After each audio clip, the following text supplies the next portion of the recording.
Okay, very good. So again, this is the Tuesday, May 20th, 2025 meeting of the Transportation and Parking Commission.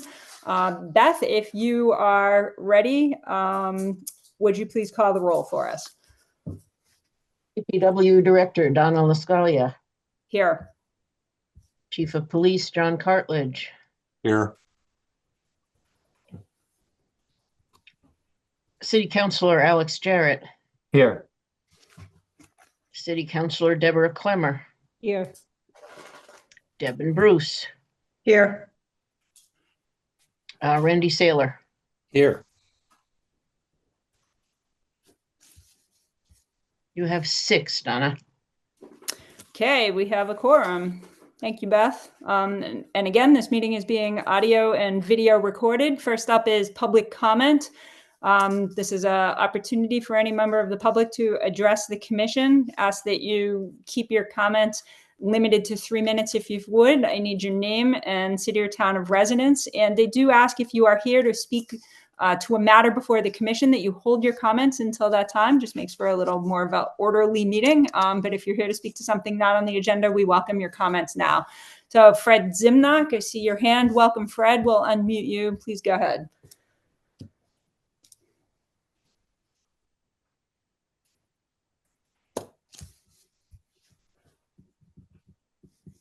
Can you hear me now? Yeah, we can hear you. Go ahead, Fred. Welcome. Okay, thank you very much. My name is Fred Zimnock. I have lived at Pomeroy Terrace for almost a half a century. I use my automobile for transportation and drive on Phillips Place most days of the week. It's also a favorite parking place for folks who work downtown. Thus, during shopping hours, Phillips Place always has a lot of parked cars, making single lane passage sometimes difficult, and making one-way passage in the winter nearly impossible. This situation could be a safety hazard. Additionally, the street is used as a truck escape route. With a 45-unit building plan for this street, it might be useful to review the traffic on this street. I'd like to show you some photos. Is it possible to share the screen? No, we can't share the screen, Fred, but if you could please email them to DPW info, we'd appreciate it. Okay, I'll do that after the meeting. Yep. They basically show problems with parking and also with the truck escape route. And I suggest you look at what's going on there. If you put in a new building with 54 units, that's almost 100 people. I think you want to look to see what's going on there. It's not a simple situation. So anyway, thank you for listening to what I have to say, and I will mail you the photographs. Thank you again. Yeah, if you would, Fred, thank you. Appreciate it. And we will share those with the commission. Anyone else for public comment? Okay, seeing and hearing none, we'll move on to approval of the minutes from the prior meeting, March 18th, 2025. Do I have a motion for approval, please? Excuse me, Donna, Yes. haven't seen the minutes. I've looked for them in my email, but I haven't seen them. So it's hard to, I wasn't sort of, since this was the first meeting that I went to, I wasn't sure about what the process was.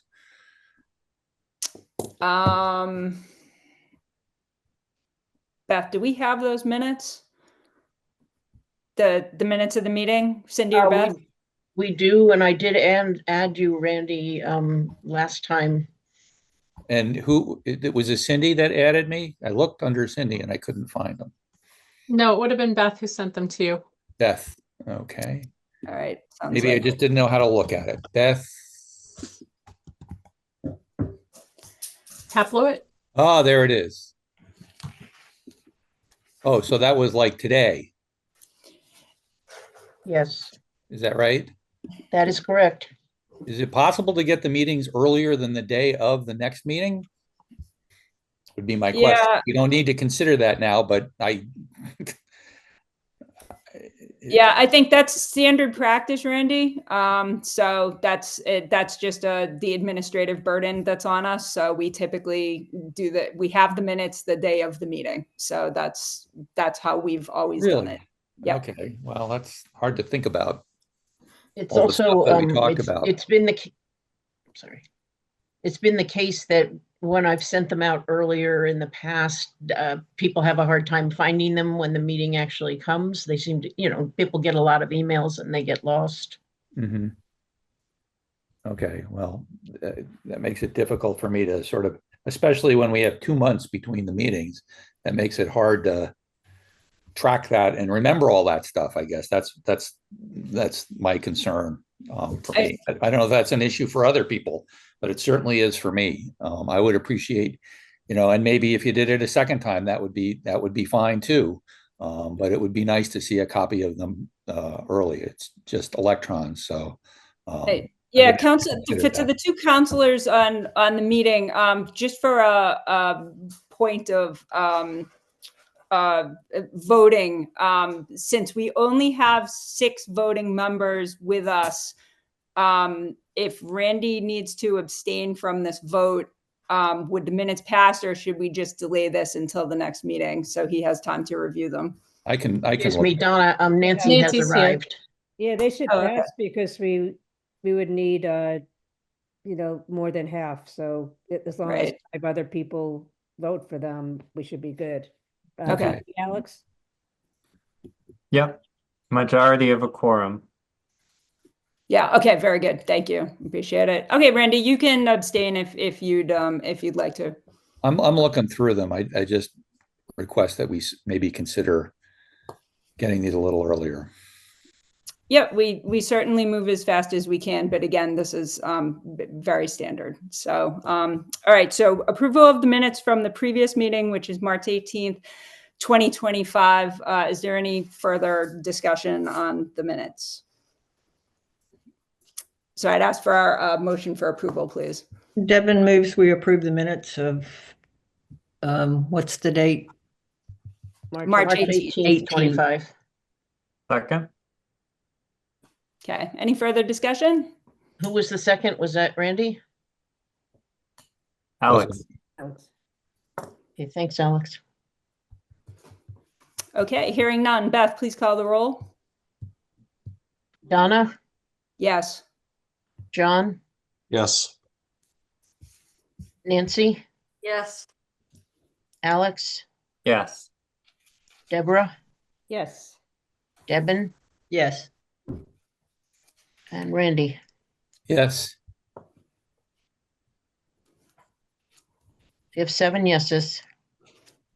Okay, thank you, Beth.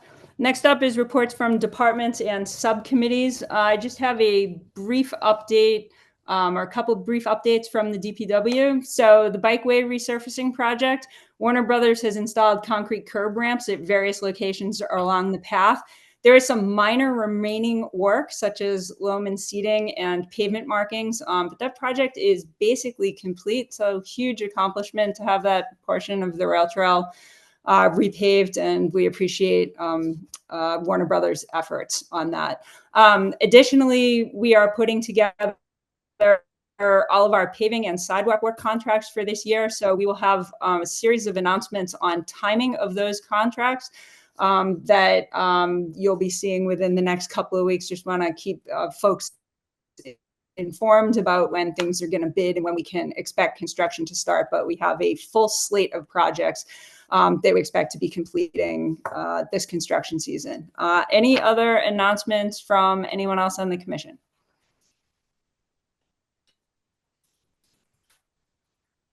Okay, Councilor Jarrett, go ahead. I just had a question. What pavement markings are expected for the bikeway? We're doing some pavement markings at the intersections and some signage. So most of the work that they did not complete over the winter was really confined to the crossings, like at Chestnut and Straw, like everywhere there's a crossing, there's going to be some enhanced markings in those areas. I can send you a schematic if you want to look at it. Thanks. Yeah, I was just curious. Some areas, some places do a center line, like a dashed yellow center line. I was curious if we were doing that or not. Yeah, I actually don't know, but I can Okay. I can send you a plan if you want to take a look at it. I appreciate that. Thank you. Okay, sure. All right. Anyone else have any updates for us? Is that section open? Yep, everything's open. I mean, Okay. if they're working, they'll just fence off a small area and people have to work around it. Okay. I'm having a little trouble visually just with my screen, so I can only see like 3 people at a time. So if you raise your actual hand, I may not be able to see you. So I'm sorry if I'm ignoring people. I certainly don't mean to, but I'll be able to see your actual hand because I can see it in the panel on the right side of my computer. But I'm just working with a little bit of a small screen here. So apologies for that technical glitch. Okay, next up is matters before the commission. This is a discussion of the Florence Street paving project, and what I'm looking for today is a complete street policy design exception vote in accordance with City Ordinance 285-51. So Florence Street is planned, I'll give a little background on this and then we'll look at some pictures. Florence Street is planned for reconstruction from approximately 125 feet west of Route 9 to Main Street in Leeds. The length of the overall project is 3,650 feet, and Florence Street is roughly 30 feet wide. So this is part of the announcement we'll be making within the next few weeks. Just a couple of things. We have quite a bit of drainage problems on Florence Street by Arch Street. So we have a third-party engineer taking a look at that because there's actually some fairly complicated drainage coming from the vicinity of Valone Drive, kind of flowing into Arch Street, flowing into Florence Street. We cannot reconstruct the roadway until we sort of navigate that complex drainage system.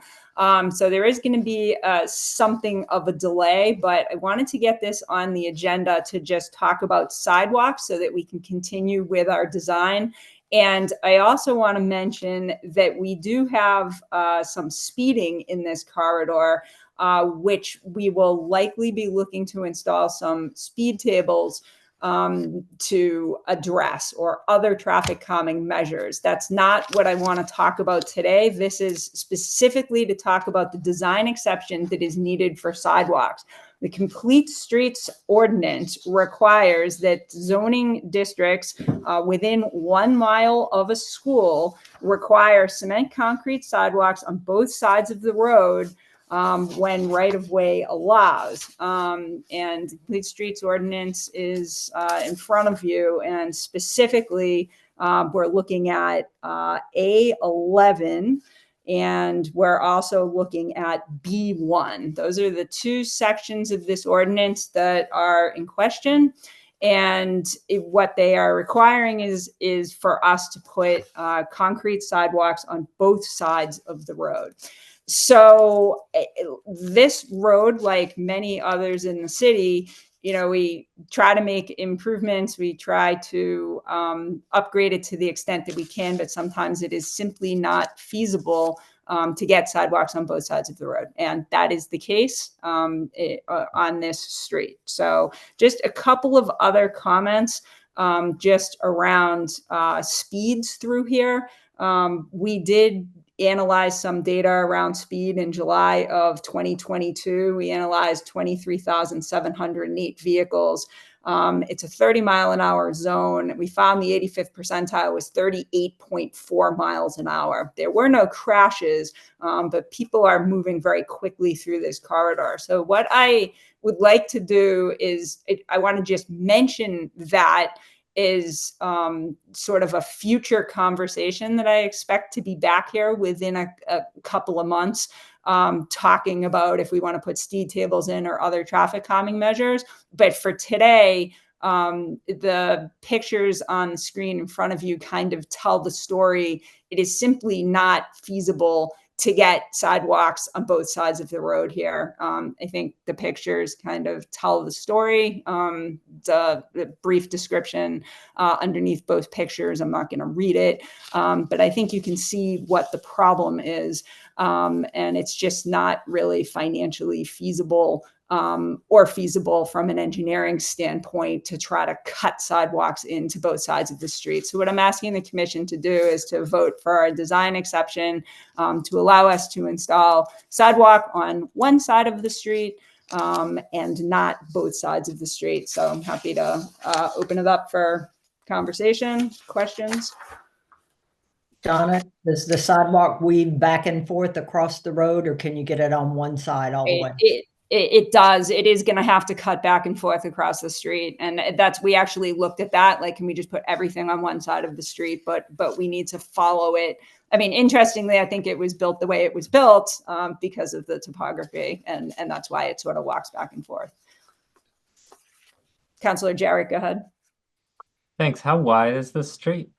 30 feet.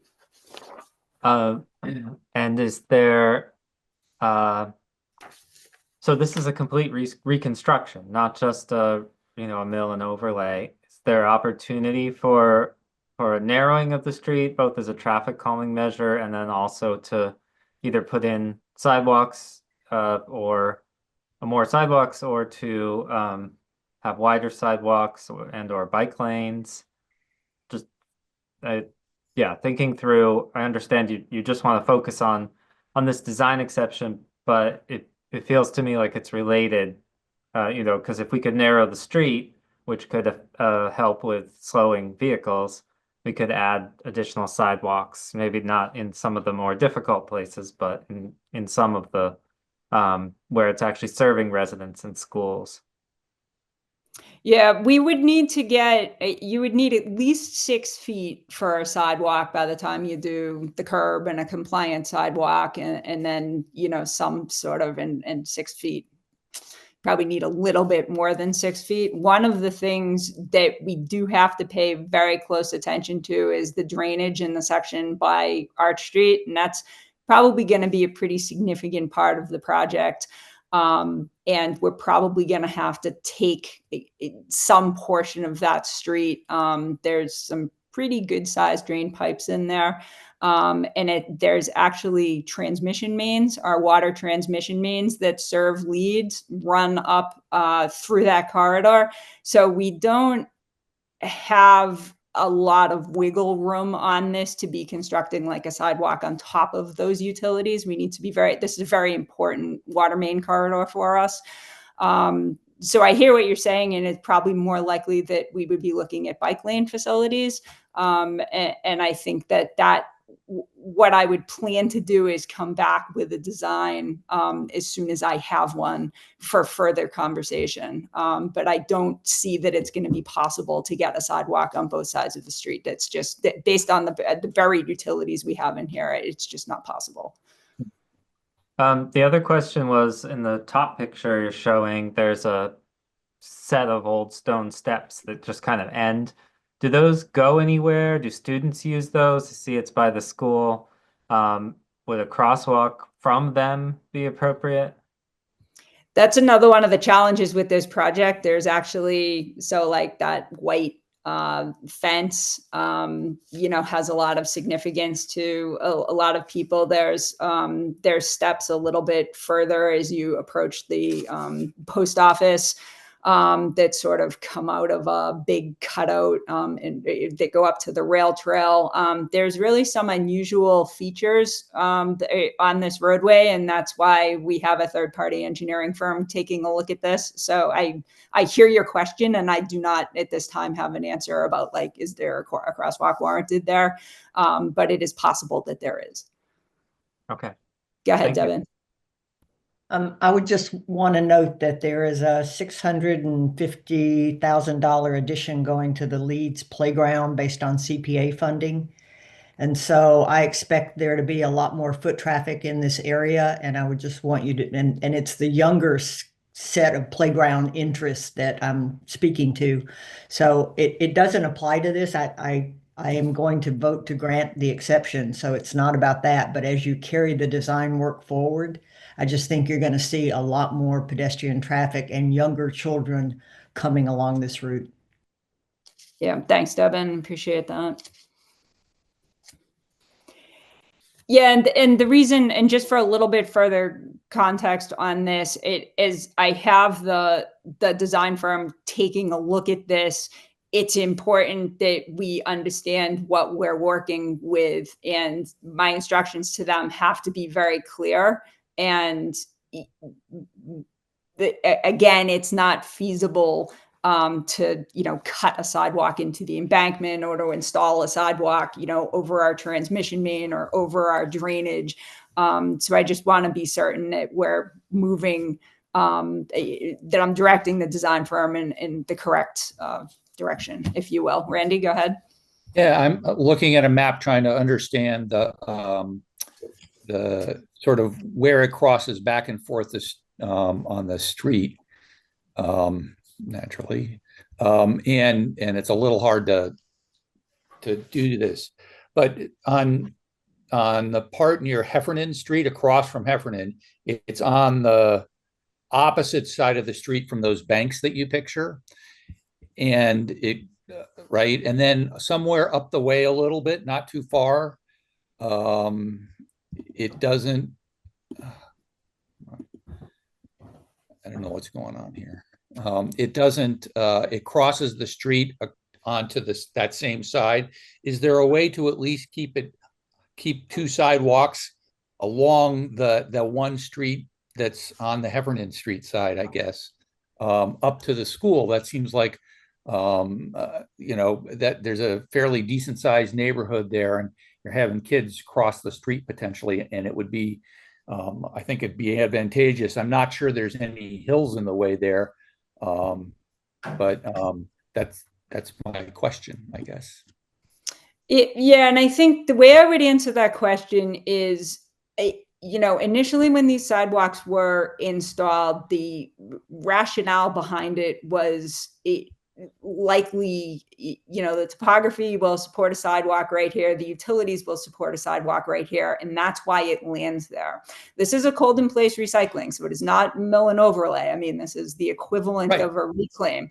So we're coming through to reclaim the road, and I hear a lot like, okay, you're coming through, you're reclaiming the road, we put sidewalks in on both sides of the street. What I have to be very careful of is budget. So your question, Randy, is like, can you do this? The answer is, we can actually build anything anywhere. What happens is things start to become very unaffordable. So our goal with this project would be, yes, we want as straight a shot as possible. We want to put the sidewalk in a straight shot on the same side of the road. And if we can do that for a reasonable amount of money, we will. But what I have to be very careful of is, if I start to try to punch through areas where a sidewalk did not previously exist, we start to run into some challenges, primarily around money.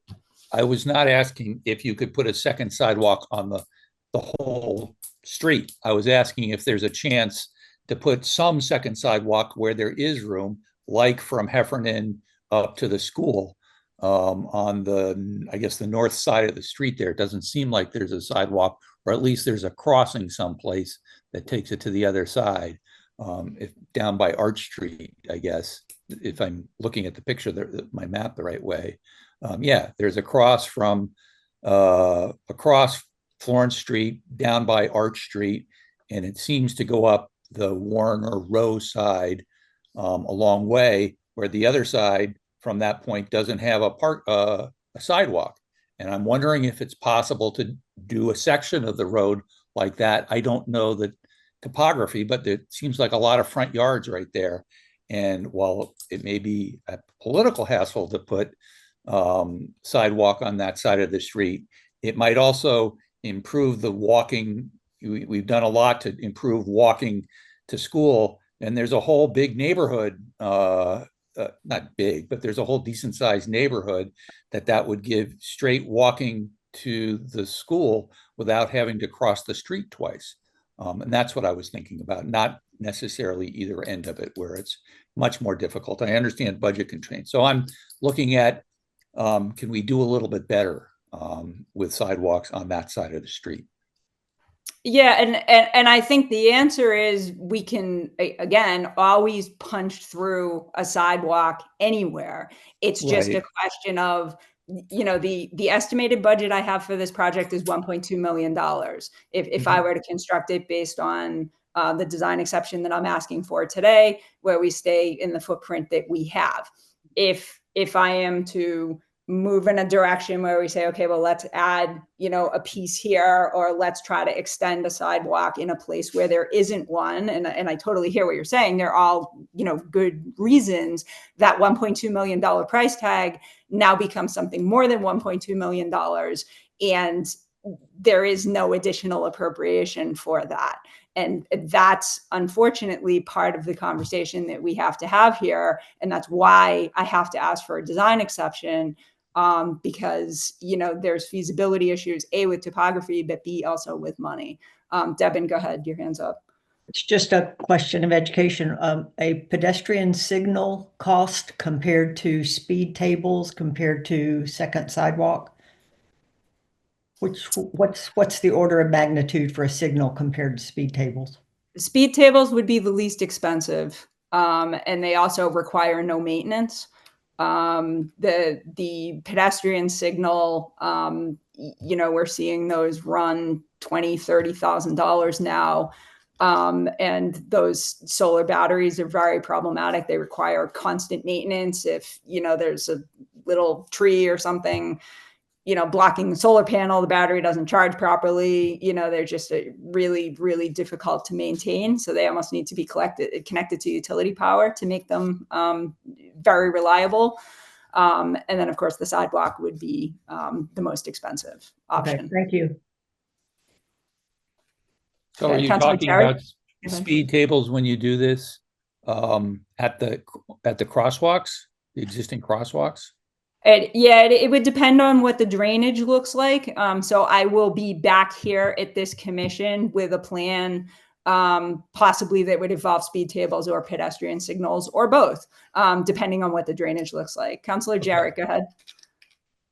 Yeah, I think Devin's question illustrates some of the costs involved, and I think it would be helpful to understand when we're voting on various exceptions to have an estimate of, is this going to add $300,000 to add this this section, or what would it cost to do various sections? I understand they would just be pretty rough estimates, but that would help us to weigh the decision that we're asked to make. Yeah, I think Not Councilor for now, but for the future. Yeah, and I can see what, if anything, I can do around that. I don't know that it would be possible to give you the number that you're looking for. I mean, I can say, well, the unit cost of concrete is X, but without actually having an engineer sit down and sort of analyze this. And of course, there's a cost associated with that too. I can say, well, a pedestrian beacon's $20,000 because that's just how much it costs. It's a little bit more complicated to analyze the sidewalk, but as part of this project, I think as part of our estimate, we had 2 pedestrian flashing beacons and 2 speed tables. We just sort of put it into the estimate, thinking like, okay, we'll probably use these features. And that's how we landed at the $1.2 million estimate. So any alteration beyond that is going to move the estimate. Are we willing, can we move it $20,000? We have a little bit of float for sure, but a sidewalk, is going to move it significantly, 3, 4, 5 times that amount, easily. And that's just the cost of the construction, as well as right away. I mean, so if we were going to put in a sidewalk, we would actually have to have this surveyed, to figure out where the bounds are and to figure out, where people's property lines actually are. And that's a whole nother expense. Thank you. Go ahead, Randy. Is this an estimate? Who did the estimate? Our engineering division does the estimates. So you have somebody in the engineering division, that your engineering Yes. division do this. This wasn't an outside person who did it. No. This is in the course of the thing. No, we do internal estimates just to kind of gauge, is this project affordable for this construction season? And then depending on the complexity, we may have a third-party engineering firm look at it if it's something that's complex like this road is. Mm-hmm. Okay. Thank you. Okay, any further conversation on this? Nancy's raising her hand. Okay, sorry. Yeah, Nancy, I need your actual hand or your virtual hand rather Okay, than sorry your about actual. that. Sorry, my screen is blocked because Okay. that's what I got. So the funding for this, where is this coming from? Is any of it coming from state or federal funding sources? No, this is a city appropriation. It's actually partially reprogrammed funds from the hotel bridge. They were reappropriated by council several months ago, and a portion of the bond, the paving bond for this year. All right, thank you.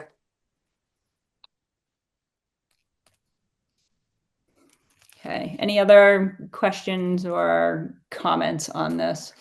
So again, I will be back here with actual construction plans. And at that point, we'll ask folks from the neighborhood to weigh in if we do propose speed tables or road narrowing or some other feature that's going to impact this corridor, which I expect that we will, because again, the travel speeds are too high. So we really need to shrink up this roadway to the extent that we can, understanding that it's a very important utility corridor. Donna, do you need a vote on the complete streets exception now? I do if we could, if there's no further comments. I move we grant your engineering decision to consider a design that will not comply with complete streets, but will do the most you can to make it a safe pedestrian environment. I second that. Okay, motion made by Debon and seconded by Councilor Clemmer. Okay, any further discussion on this? Okay, hearing none. Beth, please call the roll. Anna, Yes. John, Yes. Nancy, Yes, Alex, Yes. Deborah, Yes. Debon, Yes. Randy. Yes.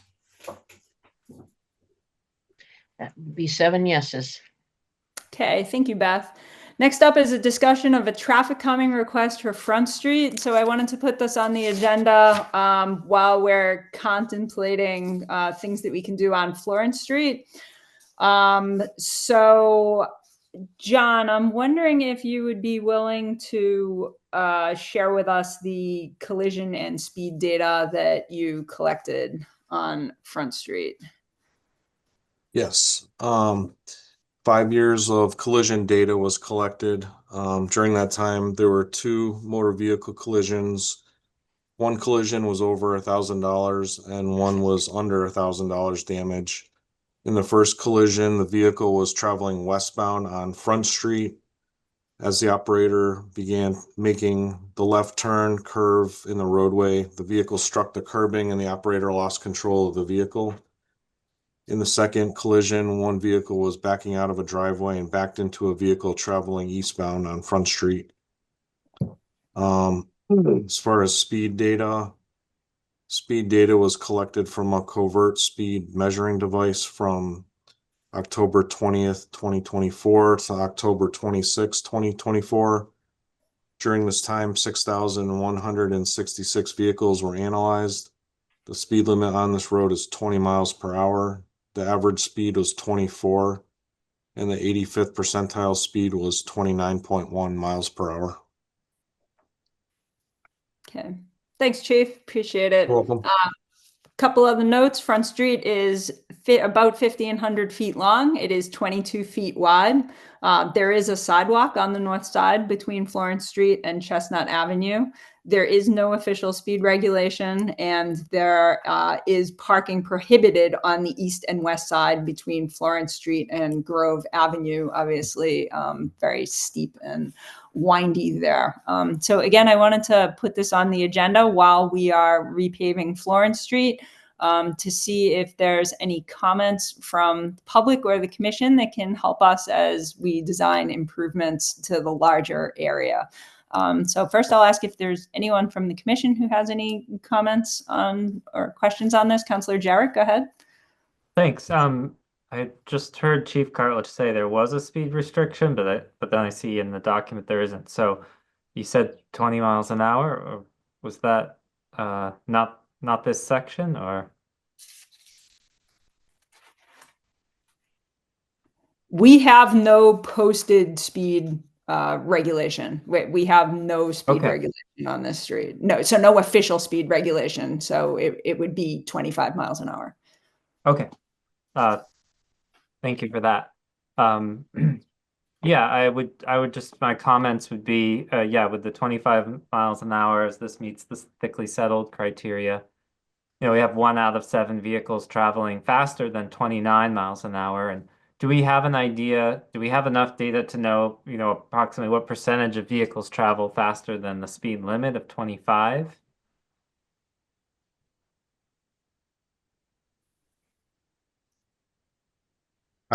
Counselor, I only have the data in front of me that I read off. But I could get that for you.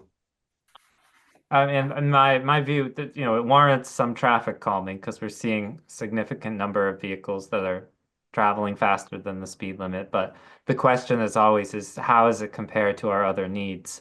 And I appreciate that, you know, but that this could be a good time to get something done here because we're doing a project nearby. So I would argue for doing what we can. Yeah, thanks, Counselor. And I'm particularly interested in the intersection of Florence Street and Front Street. I think this it's sort of a strange intersection that's skewed. So I'm interested in, you know, if there's members of the public here or members of the commission who have any comments on that particular intersection. Or that stretch going up the hill, that would be kind of within the project limits, and that would be specifically what I'm looking for. So I'll ask if any other members of the commission have any comments, or are there any members of the public here who have any comments for us on this?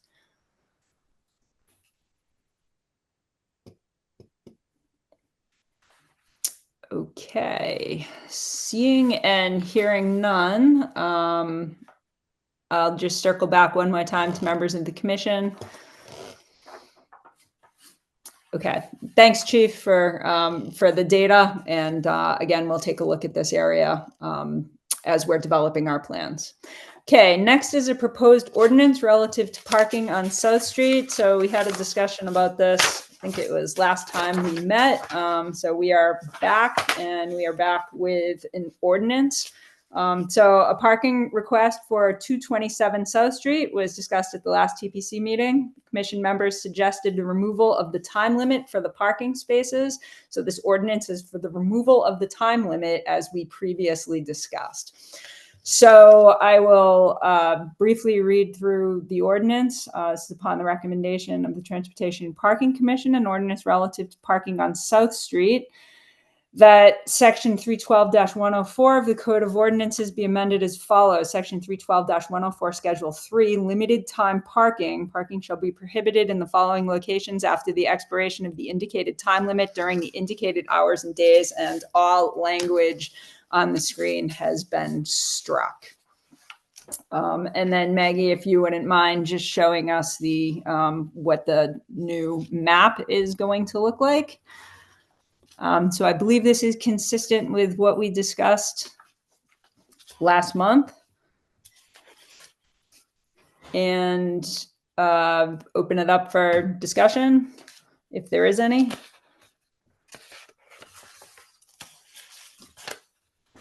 Okay, Councillor Dobbs, welcome.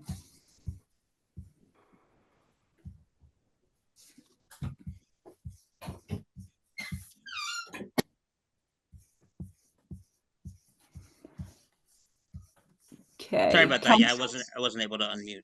Yeah, Okay. there you go. Go ahead. Yeah, just wanted to mention that I'm in support of this. I recently had a visit with a Ward 4 constituent who lives in this area, and they pointed this out to me. I took a ride out there to do a site visit with them, and they were mentioned to me that how it was difficult because of the limited parking. It was difficult for people who are trying to park there for them to have a place to park because they have to leave after 2 hours. So I just wanted to speak in support of this, and thank you for putting it on the agenda. Yep, thank you, Councillor. Appreciate it. Okay, any other comments for us, or any members of the public who are here who may have comments on this?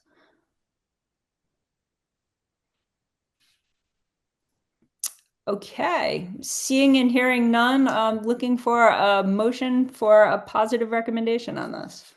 So moved. Okay, Second. Counselor Jarrett, is there a second? Second. Okay, that was Nancy, I believe, with the second. Do I have that right? Yes. Okay, Nancy with the second. Is there any further discussion on this? Okay, hearing none. Beth, if you could please call the roll. Donna, Yes.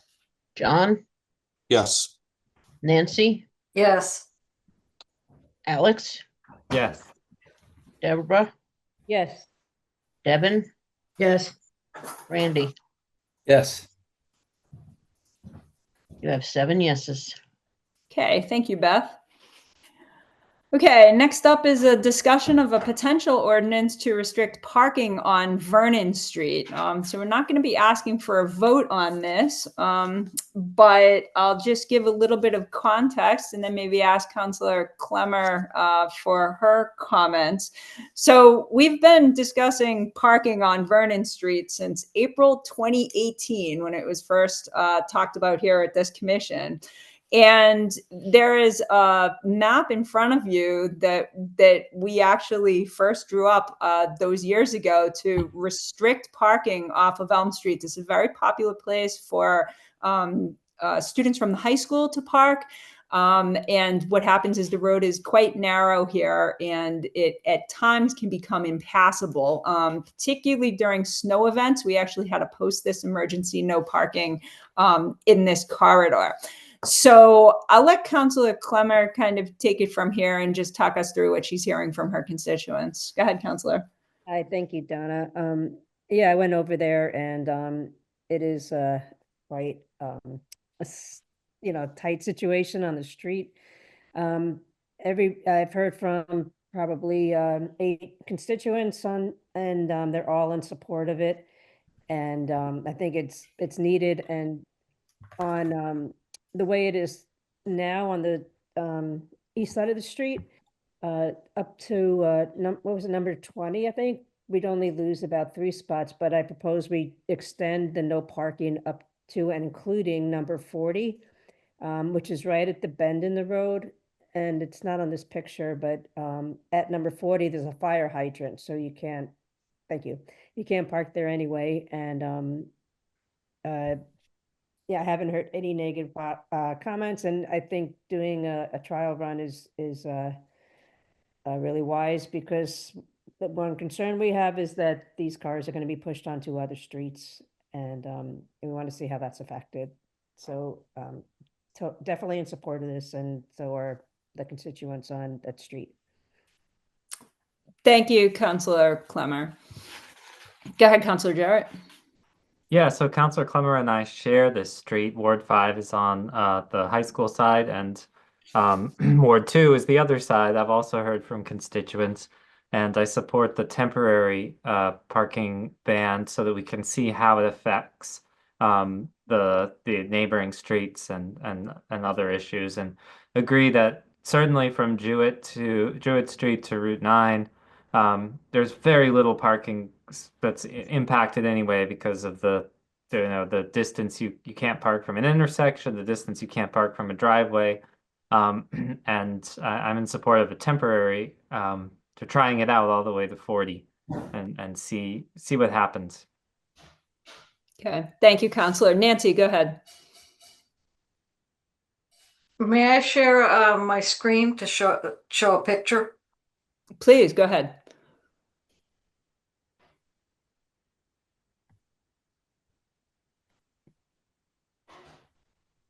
Okay. So this is what we're contending with parking on both sides. Just so that everybody can see, what's going on. So I'm definitely in favor of a temporary tryout to see if we can improve on this potentially dangerous situation where the roadway is getting narrowed down so much that people are having to zigzag and they just can't get through, and emergency vehicles would not be able to get through if this continues. Yep. Thank you, Nancy. And so one of the things that we want to do is temporarily post this. We'll post it from Route 9 all the way up to the hydrant at number 40. And we want to see where the cars push to. It may not be noticeable, or it may become problematic. So that's what we do, just to kind of determine what the impact might be. So that would be the plan. Sophie, I see your hand up, so we're gonna unmute you. Hi, I live on Vernon Street, and I want to say that I am very much in favor of having parking only on one side of the street, and it can go all the way down to Federal as far as I'm concerned. I'm at number 63, and I'll tell you that getting along Vernon Street, you are just winding like this around cars, and there isn't room for anybody to pass anybody.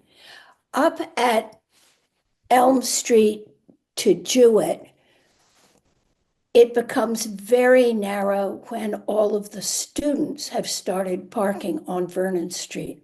I think they were kicked out of the church and they've come over to there. And they go quite far down. They'll go well past Jewett Street, parking on the right-hand side of the street. But if there are cars parked on the far side, also, you have to find a slot to slip into so that the car can get by. I'd wondered whether this street, which has a lot of traffic on it, should be one way. But that's not what you're discussing today. So thank you for letting me put in my oar. I think it's a really wonderful idea to make this street more friendly. Thank you. Thank you, Sophie. Next is Allison Smith. Mute us. Yes, she did. Oh. Hi, there's three of us here. Three Vernon Street members here, and Caitlin is going first. Okay, I'm Caitlin Carvalho. I live at 21 Vernon Street, and so I'm almost directly across from Jewett Street, and it's really a mess. I've had kids park in front of my driveway, you know, just enough so that I have a hard time getting out. And if there's a car parked on the opposite side of the street and two cars parked on either side of my driveway, I can barely navigate my car because it's only one lane out of the driveway. And this happens like all the time. So it's like every day I'm navigating this situation and kids are parking. They're not the most proficient drivers at this age. Anyway, and so I am definitely in favor of having the no parking go all the way to number 40 on that side of the street, not just stop at Jewett Street, because I don't think that's the full issue. I know Allison and Cindy wanted to say something as well. Hi, I'm Allison at 47 Vernon. Thank you so much for having this meeting. I have noticed there's a dramatic increase in traffic. People are using Federal Street now as a cut through. And this is a high pedestrian area with a sidewalk on one side of the street because everyone's walking, mostly their dogs, down to the river. There's right where the sinkhole is on Federal Street. I think that's what it is. It's narrowed it to one lane. And I also noticed that this traffic and parking problem is new, and I'm wondering what we're doing to sort of communicate with the high school to find out what's changed there, why there are so many students now parking not in the high school parking lots. And I also wondered if there were plans to perhaps address what's happening on Federal Street, which I think is deeply affecting the parking and traffic issues here, of where we were with maybe blocking off Federal Street, or those were my thoughts and concerns. I also live at 47 Vernon Street. I'm Cindy Tolan, and I wanted to also amplify what Sophie said because we are all one community and we all do talk about this. And there are a lot of people actually that aren't on video that are also part of Vernon Street. And it really should be a one-way street. It really should, and I will definitely say that the no parking should continue well past 40 on one side, well past 40, because all that's going to do is push from Caitlin's house to our house, and we've already had problems with the high school kids parking in front of our house. And let's face it, they're kids. They're rude. They get a ticket. They don't care. They're like, happy lady. I mean, this is what we're dealing with and contending with, and that's not your issue. But we really want to amplify and say no parking all the way down. Thank you. If I can just say one more thing. We're passionate. I do appreciate Deb's communication with me has been excellent. As Yes. soon as Thank you, I Deb. reached out to her, she immediately emailed me back, and we had many email conversations. So thank you so much for that, and really taking me seriously on this. I'm concerned about doing it. Not concerned, but we have to know that if we do a temporary on one side, as soon as the seniors graduate, it becomes kind of a non-issue. So there will be a lot less parking. I don't know when graduation is this year, but so I feel like if we do put this in place, it needs to happen soon if we're looking for where the overflow is going to go. Because as soon as they graduate, most of the cars are seniors. I mean, there's probably some juniors, but so that will be, and maybe it needs to roll into September. I don't know what the timeline is here, but that's something that we need to think about. Because it might be like, oh, there's really no issue at all, but it's because the seniors aren't there anymore. And everything is compacted into 8:30, 8:45. It's crazy. And then they all get out at 3:30, and then it's like mayhem again. So everybody's coming and going at the same time. So that's part of the craziness. Okay. Thank you. Thank you all. Thank you all for this. That's great. Councilor Clemmer, go ahead. Yes, since Caitlin and company brought it up too, I want to thank Nancy because she's been sending more of the parking people around to ticket people or tow people that are parked in the driveway. There's supposed to be 3 feet on either side of the driveway, and these are young drivers and they don't know all the rules, or I don't want to say they don't care, but I think they're just learning, and so I think that will hopefully help. And I'll also reach out to the school principal of the high school, and I'll do that again in September when the kids come back, and to send out reminders that they can't park in people's driveways and they have to leave the appropriate amount of time. And I want to thank Nancy too for your help with this situation. Okay, thank you, Counselor. Next up is Julie. Hi, Julie Magri at 51 Vernon. My question was, when is the trial period scheduled for? So we have some weather coming in Thursday. So what we do is we put temporary signs out. So they're just like yellow signs that we bang into the ground on wooden posts. I would say probably the first of next week, I would put them out. I don't want them to blow around, depending on how bad of a storm we get. So my plan would be probably early next week. I'd get those in the ground. And how long is the trial period? I think we'll let it run for a bit because we're gonna lose probably about 13 spaces. If we restrict parking from Elm to Jewett, we lose 7 spaces. If we go up to around house number 40, we're gonna lose 13 spaces. So I think, it needs to be long enough that we're comfortable that we have good data. I think we need to, it's a good point about the seniors and I'm not sure what the school's timing is or, when the kids go elsewhere or park elsewhere. So I think we're going to need to check in with the administration at the high school and just see what their timing is so that we're actually collecting good data. Yeah, I mean, I'm all for the proposed trial. But I would say this is not the best time of year to do it.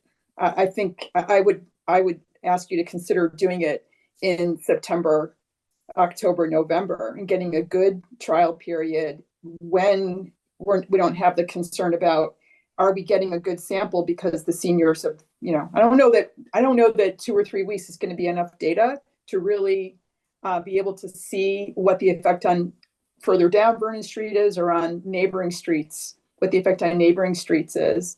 And it's a problem that's been going on that's been on the radar for several years now. So I would say, let's get the best data possible by doing this trial in the fall when school's back in session. Anyway, thanks for considering that. Yeah, thank you for the comment. I appreciate it. Randy, go ahead. Yeah, this is an interesting problem because you have the problem on the street is that traffic is a little bit too calmed. One of the most effective ways to calm traffic is to have parking on streets. And if I'm correct, Donna, that's considered a pretty good way to do it. I'm wondering if some thoughtfulness can be making sure that it's not all on one side going down as a way to, the zigzagging is a feature a little bit, I think, for traffic calming. And I heard somebody mention a concern about that as well. So considering this a little more carefully, I like the idea of doing it in the fall, but considering it more carefully to make sure that we don't lose the effect of that traffic calming, and if it just becomes a faster way to drive down the street. I'm entirely sensitive to the hassle of getting in and out of driveways, and that must be extremely frustrating. So that's my comment. I think it might, I guess Julie, might have been Julie that suggested doing it in the fall, just because it will be fresh data, and it will be it might be a clear indication of what's going on, and won't change people's expectations back and forth. Thank you. Thanks, Randy. And we actually did do this on a street in Ward 1. I can't think of the name of it off the top of my head, but we actually alternated sides, the parking, and that is a very effective way to calm traffic, certainly. Councilor Clemmer, go ahead. Yeah, I would like to do it starting now, because we probably have the most senior drivers, because they probably got their licenses at some point during the school year, and just carry it through till the beginning of the school year again, maybe through the end of October. I don't know if there's a time limit that we can have a trial run for. Is there, Donna? Or? No, there isn't. I mean, so we've done these trials in various places. We sometimes we do them on an emergency basis. Sometimes we have a discussion about it at TPC. The biggest issue is sort of the longer it drags on, people vandalize the signs, they throw them into the bushes, they break, you have a storm, they blow away, which is why I just want to get through the weather on Thursday night. So that's it. The longer the trial goes on, sort of the more exposure you have for your equipment, and then it needs to be replaced, or people start ignoring it, they run it over, whatever. So I would not have any objections to letting this roll, until we're confident that we have good data.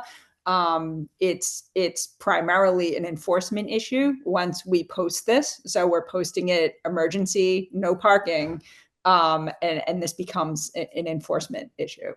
So I have no objections, as long as the police chief has no objections, to letting this roll for, a good amount of time, within reason. But we can certainly let it run for a few months. Yeah, this is just, a unique situation because of the school and being so close to the end of the school year, and then summer. I'm expecting it will be, much calmer, and then it'll start up again in September. So it's just a unique situation that it'd be nice to let it go for, a good chunk of time. So thanks for that. Yeah, thanks, Council. Go ahead, Debin. Graduation is the 30th of May. Okay. All right, so we're right there. Allison, I see your hand up again, and I also see Mark's hand up. And just a question for any of all of you. I'm just wondering what your experience is like here in the summer, or if this is strictly like a, the school is in session. So I'm gonna unmute Allison. Go ahead.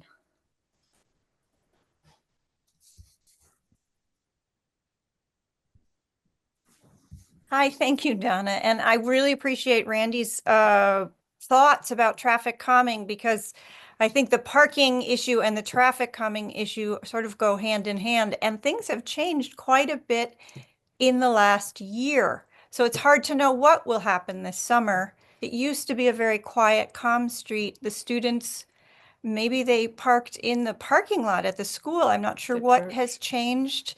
They might have parked at the church's parking lot before it changed hands. It was, and now it's not available to them. And so I think the question is, a lot is changing in Northampton with traffic. How do we know what will happen as people continue to use Federal Street as a cut through, and as they start really speeding down this street?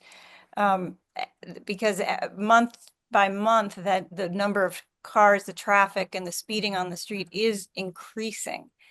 And as I said before, it's a huge pedestrian thoroughfare with dog walkers and children and a lot of elderly in our neighborhood. Thank you. Okay, thank you. And I just want to get to Mark's comments, and then I have a couple of comments. So Mark, will unmute you. Hi, thank you for this whole meeting and for the topic. I live at 34 Vernon Street, in between 40 and Jewett Street. I just want to reaffirm that it's a huge problem. It's hard to get a single car through there, let alone entering and exiting traffic, Vernon to Elm, right? So if you've got a car trying to come out and cars coming in, it's a complete jam. You can't move either way. I guess the last thing I would want to say is my wife and I raised our kids on Ridgewood Terrace. There for about 25 years, and it had the same problem because of Jackson Street, and the timed no parking drop off and pickup times, which still exists on that street, solved that problem beautifully. So yeah, we've been there before, and I'm not sure how pushing the parking other places will work out. But the other thing, just to repeat again, if you do this next Monday, you've got 5 days before graduation. So you really would need more time and data, I would think, and very much support doing that in the fall as well as the next week, whatever works. Thank you.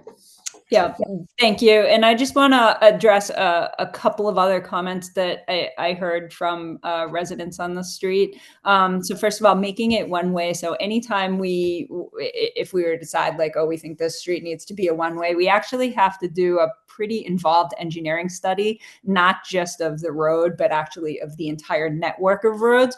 Because once you make a road one way, you're pushing traffic into other locations, and then you're having impacts on that traffic in other locations. And you may actually need to make something else one way, or, install some sort of traffic control in a place that there didn't used to be a traffic control.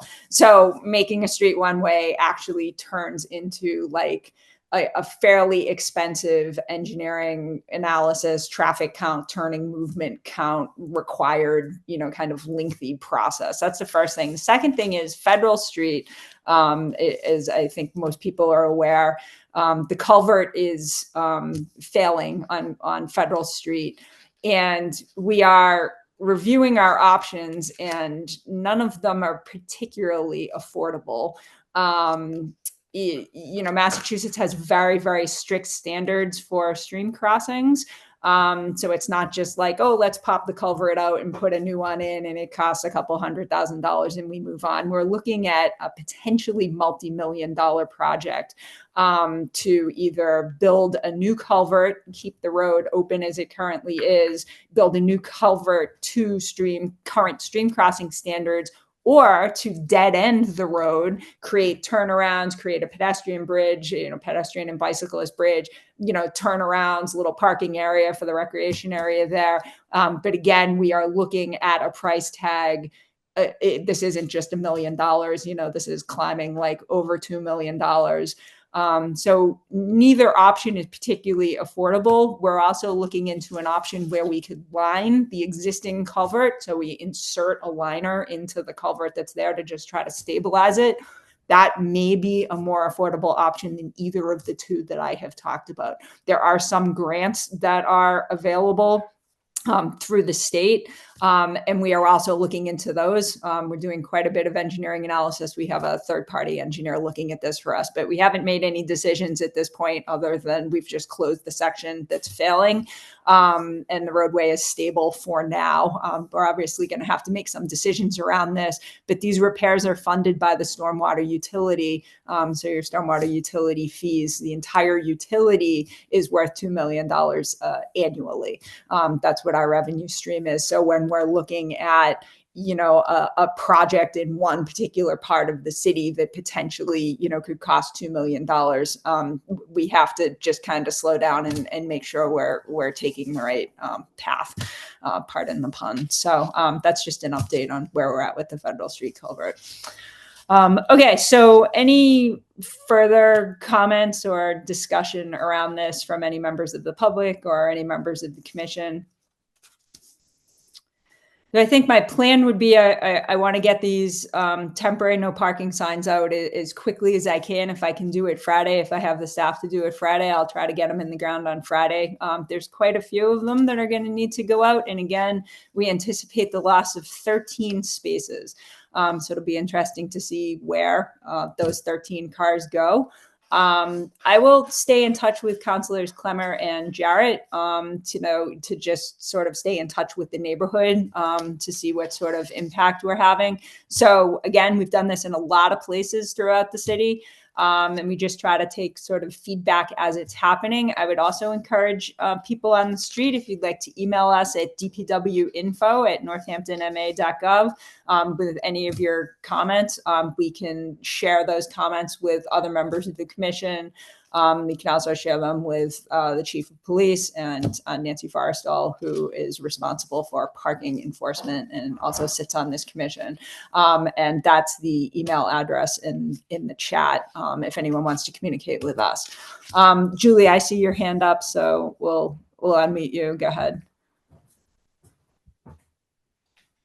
Yeah, quick question. Will the temporary parking ban also prevent parents from live parking at the top of Vernon Street to pick up their kids? Because that's a large part of the cars parked on the far side of the street from the high school. So the temporary no parking is a sign on a post that says no parking. So no parking, no standing. It doesn't say no standing. It says no parking. So again, it's an enforcement issue. That's actually the first I've heard about live parking. I don't know. Yeah, Nancy. when I drive down the street at like 3:15, there's a number of cars. There's a number of cars parked on both sides of the street, and a number of those cars have a driver behind the wheel who's not school age. And I see kids getting picked up. But they walk over rather than getting picked up at the school. I guess they walk over to Vernon Street where their ride is waiting for them probably because it's less congested. I guess I don't know, but that's a common phenomenon. I don't know if Cindy and Allison and the other neighbors have seen that too, but yeah, you have. Yeah. Okay. Thank you for that comment. Sure. Yeah, I appreciate that, Julie. Thank you. Nancy, go ahead. Yeah, by ordinance in Northampton, it's stopping, standing, parking, all the same thing. So yes, this would cover it. Okay, thanks for the clarification. Okay, so again, we'll get those, we'll plan to get those in the ground. Like I said, possibly Friday, but definitely next week. And but we just ask folks to stay in touch with us, and I will be in touch with Councilors Jarrett and Clemmer. Okay, thanks everyone for a good discussion on that. And thanks to the residents of the street who came to this meeting. Your feedback is really important for us. So thank you for that. Okay, is there any new business? Okay, hearing none, may I have a motion to adjourn, please? Make a motion to adjourn. Okay, thank you, Councilor Clemmer. Is there a second? Second. Okay, seconded by Randy. Any Yep. discussion? Okay, hearing none. Beth, if you would call the roll for us, please.